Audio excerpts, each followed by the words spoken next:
As the weather starts to get a little warmer, games start to heat up for the summer as well. And let me tell you, we've been playing some awesome games lately. Here are 10 of the best games that we at TapTap played throughout March. Bayonetta Origins, Cereza, and The Lost Demon.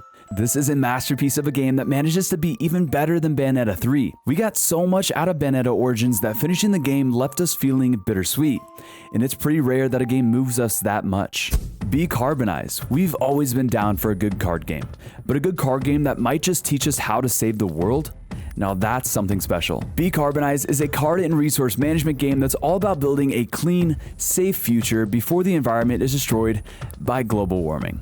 Limbus Company. Even though we were occasionally baffled, we really enjoyed our time in the mysterious world of Limbus Company. From the addictive strategy gameplay to the strange characters and story, this is definitely a title that stands out.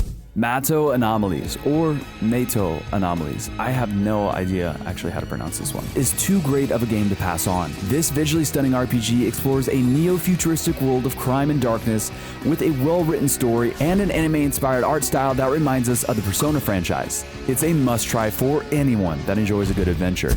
PARANORMASIGHT, The 7 Mysteries of Honjo. This game hooked us right from the start, and its hold on us was so deep that we stayed up until 4 a.m. to finish the game. Visual novels live or die on the quality of their writing, and PARANORMASIGHT hit it out of the park here.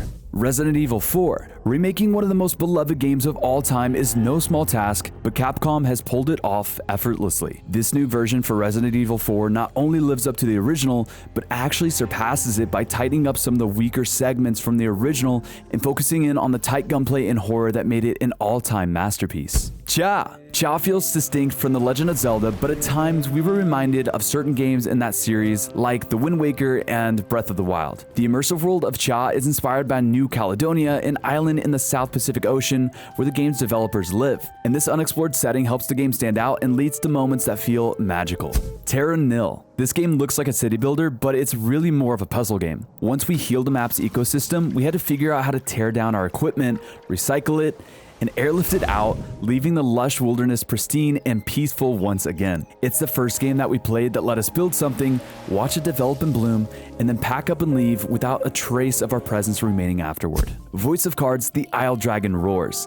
While lots of games have cards or deck building elements, everything in this game is made of cards, from characters to weapons to monsters to the ground you walk on. It also has a rich and detailed story filled with magic, dragons, and living skeletons. If you love tabletop games, fantasy RPGs, or cards, you definitely want to give this one a shot. And to finish it off, Wo Long Fallen Dynasty. This game is easy to tag as a successor to developer Team Ninja's Neo series, but this Souls-like RPG adds some new ideas and shaves off some of the maximalist elements of its predecessors. Thanks to those smart changes, Wo Long is one of this year's must-play games for action diehards. Were any of these on your list throughout March? Let us know in the comments, and click here to watch our Persona 5 Phantom X beta livestream where we translated the gameplay to English.